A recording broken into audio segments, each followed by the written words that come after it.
محرم لباس سے نہیں ہوتا بندہ، وہ تو ایک حالت ہے۔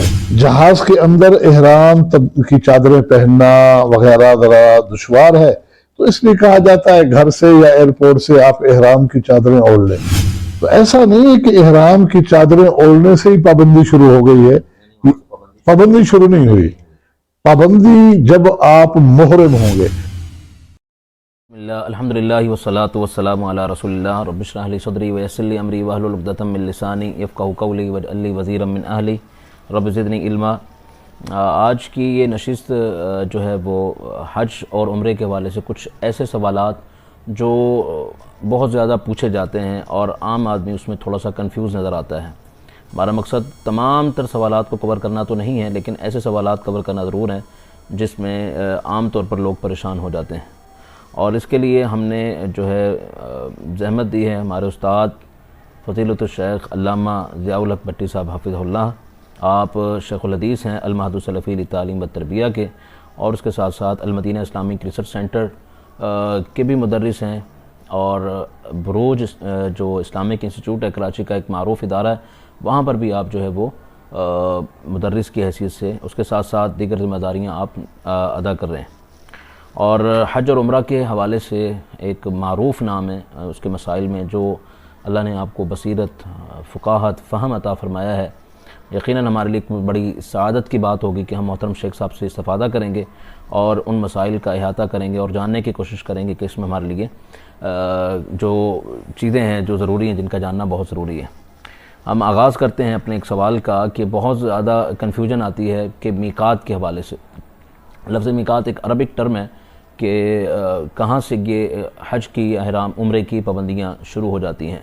تو پاکستان کے لوگ میقات کے حوالے سے ان کی کیا پابندیاں ہیں، کہاں سے یہ شروع ہو جاتی ہیں، تو اس حوالے سے محترم شیخ صاحب سے گزارش کریں گے کہ ہمارے لیے رہنمائی فرمائیں۔ الحمدللہ رب العالمین والعاقبۃ للمتقین والصلاة والسلام علی سید المرسلین، اما بعد۔ میں سب سے پہلے تو آپ کا، آپ کے پورے ادارے کا شکریہ ادا کروں گا کہ آپ لوگوں نے اس سعادت کے لیے مجھے منتخب کیا۔ اللہ آپ لوگوں کو جزائے خیر عطا فرمائے۔ جی بالکل اہم ترین سوال ہے، اور حج اور عمرے کے حوالے سے بنیادی سوالات میں سے ایک اہم سوال ہے۔ میقات کے حوالے سے نبی علیہ السلام نے حرم کے پورے اطراف میں تعین فرما دیا ہے کہ یہاں سے آنے والا یہاں سے، یہاں سے آنے والا یہاں سے۔ آفاقی اور جو میقات کے اندر رہتے ہیں ان کے لیے بھی آپ نے وضاحت فرما دی۔ آپ علیہ السلام نے دور سے آنے والے جن کو آفاقی کہا جاتا ہے ان کے لیے جو میقاتیں متعین فرمائی ہیں، ایک یلملم ہے، ذوالحلیفہ ہے، جحفہ ہے، قرن المنازل ہے۔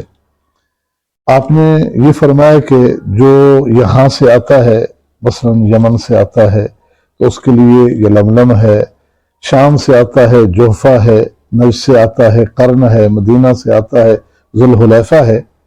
لمن عطا علیہن، اور وہ شخص جو ان راستوں میں سے کسی راستے کو اختیار کرتا ہے تو اس کی میقات بھی یہ ہوگی۔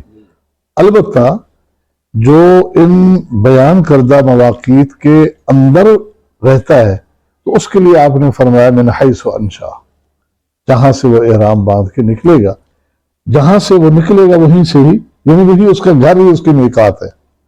تو پاکستان سے جانے والے نا دو راستے عموماً استعمال کرتے ہیں، کسی بھی شہر سے جا رہے ہیں، کیونکہ بائی ایئر ہمارا سفر ہے، یا تو جدہ ایئرپورٹ پہ ہم نے جانا ہے یا مدینہ ایئرپورٹ پہ جانا ہے۔ اگر جدہ ایئرپورٹ پہ ہمارا جانا ہے تو پھر ہماری میقات جدہ ایئرپورٹ اترنے سے پہلے آتی ہے، اور اس کا نام ہے یلملم، جو یمن کی آپ نے مقرر فرمائی ہے۔ تو وہاں سے ہی ہمارا احرام بھی شروع ہوگا، وہاں نیت بھی ہوگی، اور وہاں سے احرام کی جو پابندیاں ہیں وہ ساری شروع ہو جائیں گی۔ البتہ تقریباً 20 سے 25 منٹ پہلے آگاہ کر دیا جاتا ہے۔ اب جہاز کے اندر احرام کی چادریں پہننا وغیرہ ذرا دشوار ہے، تو اس لیے کہا جاتا ہے گھر سے یا ایئرپورٹ سے آپ احرام کی چادریں اوڑھ لیں۔ تو ایسا نہیں ہے کہ احرام کی چادریں اوڑھنے سے ہی پابندی شروع ہو گئی ہے، پابندی شروع نہیں ہوئی. پابندی جب آپ محرم ہوں گے، اور محرم آپ اس وقت ہوں گے، محرم لباس سے نہیں ہوتا بندہ، وہ تو ایک حالت ہے. ہاں اگر آپ کی فلائٹ مدینہ ایئرپورٹ کی ہے تو مدینہ خود میقات سے باہر ہے، تو پھر آپ کو بغیر احرام کے مدینہ جانا ہے. مدینہ سے جب آپ کو مکہ کی طرف روانہ ہونا ہوگا تو مدینہ سے جانے والوں کے لیے میقات ذوالحلیفہ ہے. وہ مدینہ کا جو حرم ہے، حدود حرم ختم ہوتی، یعنی مدینہ سے نکلتے 15-20 منٹ کے بعد ہی یہ میقات ہے. وہاں سے تلبیہ بھی ہے، احرام بھی ہے اور پابندیاں بھی.